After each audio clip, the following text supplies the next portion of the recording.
అమ్మడు నీ యవ్వారం అసలు ఎసరు పెడుతుంటే కమ్మగా నీ సింగారం కసురు విసురుతుంటే పిల్లడు నా పలహారం కొసరి కొసరి తినిపిస్తుంటే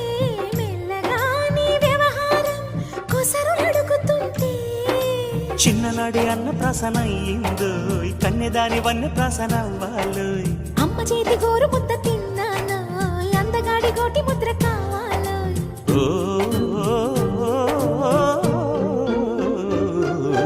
కాస్త నన్ను నువ్వు నిన్ను నేను కోరుకుంటే కోరుకున్న చోట నువ్వు నేను చేరుకుంటే చేరుకున్న చోట ఉన్న దీపం మారుతుంటే ఆరుతున్న వేళ కన్నె కాలు జారుతుంటే